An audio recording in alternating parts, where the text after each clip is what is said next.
That's False Advertising and Honest. It came out in 2017, I think, and certainly it's one of those records that when you're listening to 200 records in a pile for BBC Introducing, suddenly it leaps out the speakers and grabs you by the ears and smacks you around the face. And you go, oh, we'll have a bit of that. And that process repeated over the course of 2 or 3 years. After a while, you start to notice that the same names keep coming up, and False Advertising has been consistently one of them. And thank goodness we've managed to get you down from Manchester to join us in the studio. Jen Hingley, welcome. Thank you so much for having us three. It's an absolute pleasure. Well, me too. But I thought it would be a much bigger band because of the kind of noise that you make. No, it's just the three of us. It's me. I play guitar and sing and then sometimes play drums, and then Chris does exactly the same thing. So Chris is over on the drums at the moment. Good evening. And Josh plays bass. Hello. So we've also got 3 vocals in there. 2. So it's Chris and I who sing. Josh is dabbling. Sing. No. Uh-oh. Everybody can sing. I see that, but I did a bit of research. Found the first single was actually 2015, a fair while back. That's right. Yeah. So we did the weird thing of recording an album before we played a gig.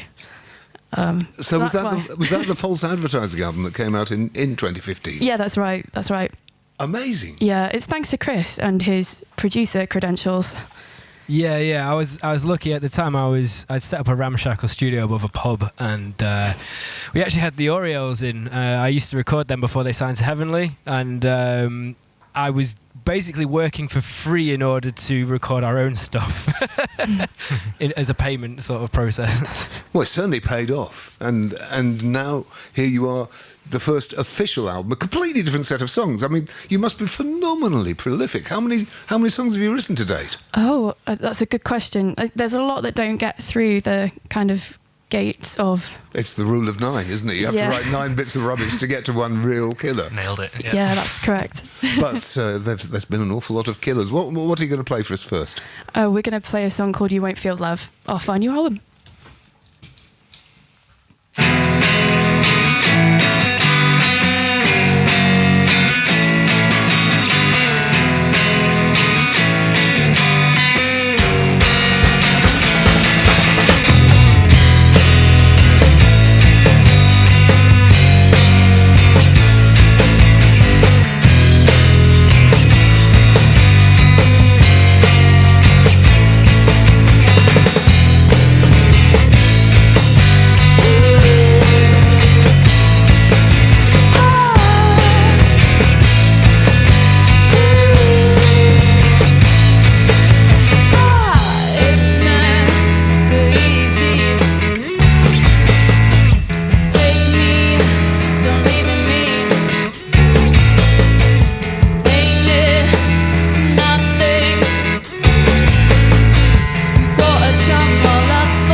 absolutely live on Six Music by Chris Waugh on drums, Jen Hingley on guitar and vocals, Josh Sellers on bass, aka False Advertising. That was You Won't Feel Love from the newly released album Brainfreeze, which you can hear in full at falseadvertising.bandcamp.com, and you can just click on the buy button and purchase it instantly as well. But it's on Alcopop Records as well. Yeah, it is. We're amazed to be working with them. We've never been signed until recently, so it's pretty cool having a record label. Well, especially that one. Yeah, what a record label to be on. What in good company, I would say. Yeah, absolutely right. You've already played South by Southwest, haven't you? Yeah, that's right. We did that naively, some people would say, in 2017. We went over and did that, I guess, because we've all kind of wanted to. We wanted a holiday. Yeah. What kind of holiday was it? Certainly It's not a the holiday, best that's kind for of sure. holiday ever. It's a lot of hard work. I wouldn't really call it a holiday, but there's no harm in having a bit of fun at the same time, I suppose. So is this around the time when you got nominated as one of the top 8 guitarists in the world, Jen? I think it was around that time, yeah. Maybe we were it went to our heads and we were like, yes, we'll go to South by. Or maybe it was that the person doing the judging was at South by and saw you and went, wow, she's amazing. Oh, maybe. Yeah, it was a real surprise because that was so early on. Very, very cool. Very good. And the other thing I was interested to read was that neither you nor Chris had ever played drums before you formed the band. Yeah. Well, he's going for it like a good one in there. He's like a one-man windmill. We're just making up for it by hitting them really hard. That's all it is, really. No frills, no fills. No, it's one of those things you get with singing drummers. I've noticed it with field music. I noticed it with the band. When there's a singing drummer, they sort of dance. They've got the microphone there, and then the body moves independently around the microphone, and they're like an octopus, and sort of it's working really well. I'll take that. Let's have another track. What is this one? This song is called Influenza. From the album Brainfreeze, it's Yeah, False that's it. Advertising.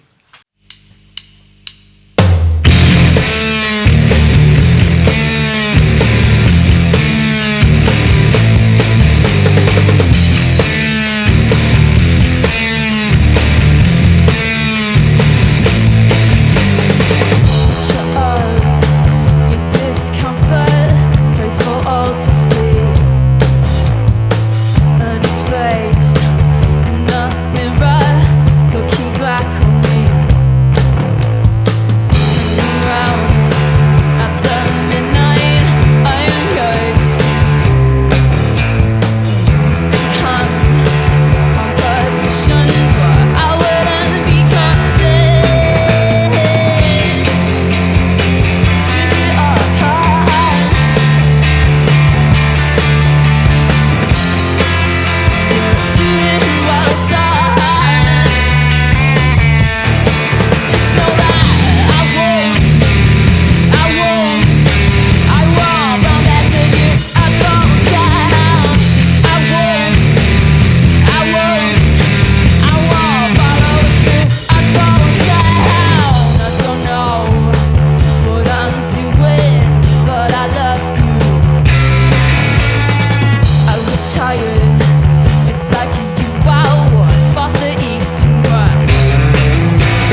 That's Influenza from False Advertising's new album Brainfreeze, out now on Alcopop Records, played for you absolutely live in the studio. Again, I'm actually seeing it coming out of just three people, but it doesn't sound like it. Sounds like a huge, great, blowing wall of sound.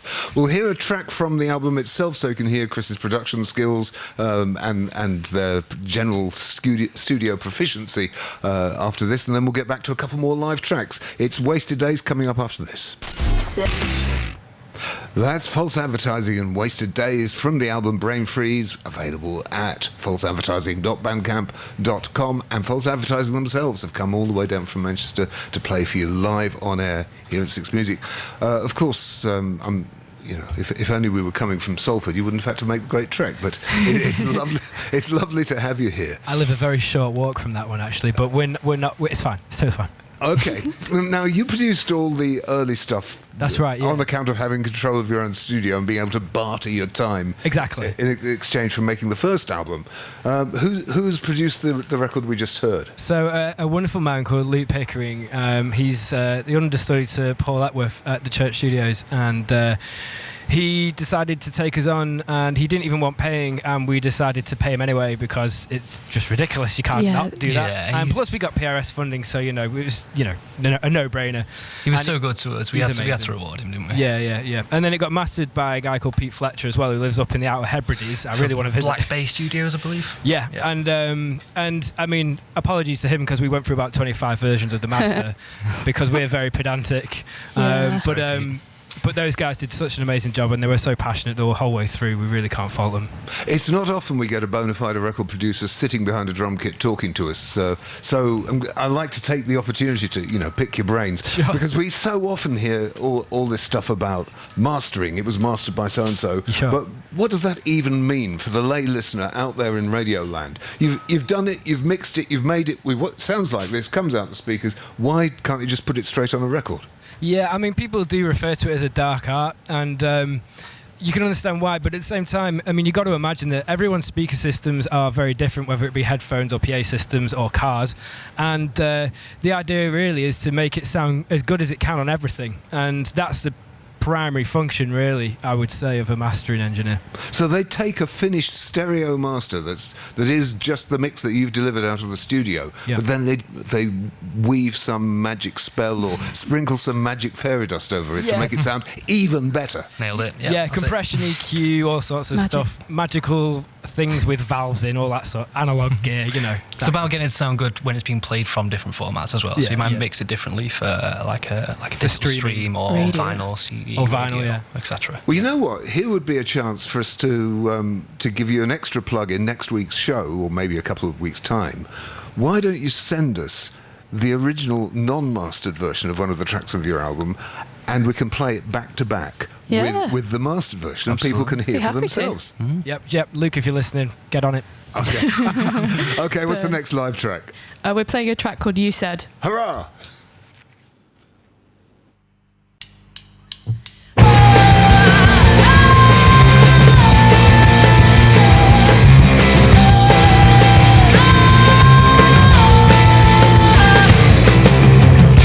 Say that I do, even when I don't. I don't know the way. You're such an expert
Blowing up a storm for you. That's False Advertising with You Said from the album Brainfreeze. And there's a lot of fierce foot stomping on the huge pedal board. In fact, huge pedal boards. I think I've counted 18 pedals in total between two guitars in this room. And I'm only using 2 of them, I promise. Yeah. has the technology really kind of moved on in the last how many years? Well, I would say that we're very analog, actually. I mean, there is amazing technology now, but we can't afford it. So we run all old school analog pedals pretty much these across are all the board. not digital. I mean, what I'm running. The only thing that's digital is a tuner. But Yeah. what difference would it make if it was digital? Oh, it would sound. It's You more could just have one configurable. pedal. Yeah, You could potentially just have one pedal to do everything. Yeah. It's usually the difference is noticeable when you're recording.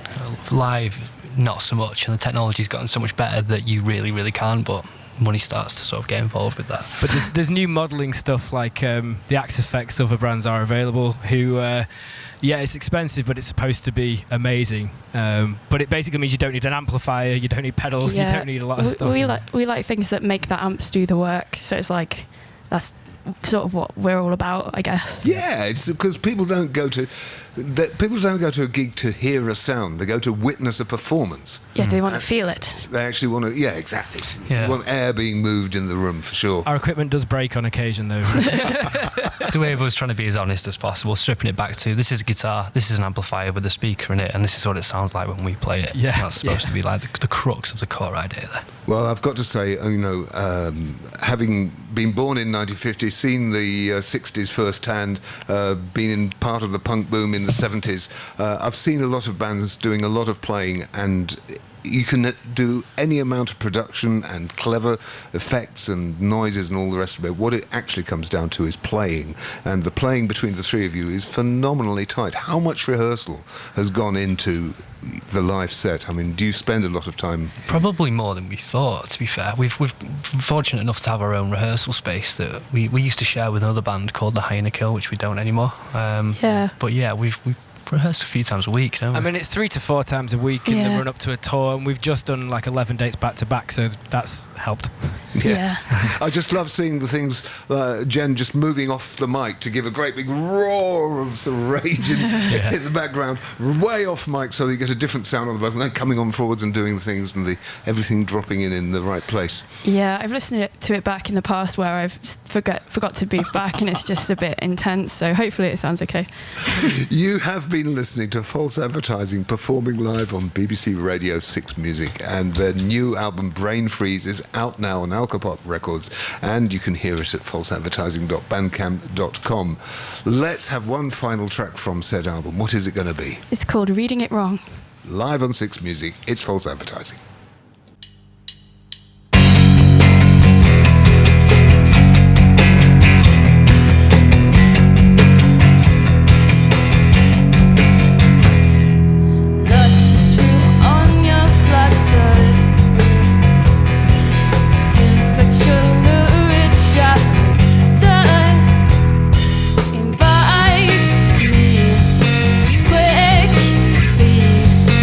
Checking your lab found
from the album Brainfreeze by False Advertising was performed for you live on air by Chris Waugh on drums and Jen Hingley on guitar, Josh Sellers on bass. False Advertising. I've been absolutely blown away. I've seen a lot of great bands in my time, and I can tell you, listeners, this is a truly great band. Thank you so much. Thank you.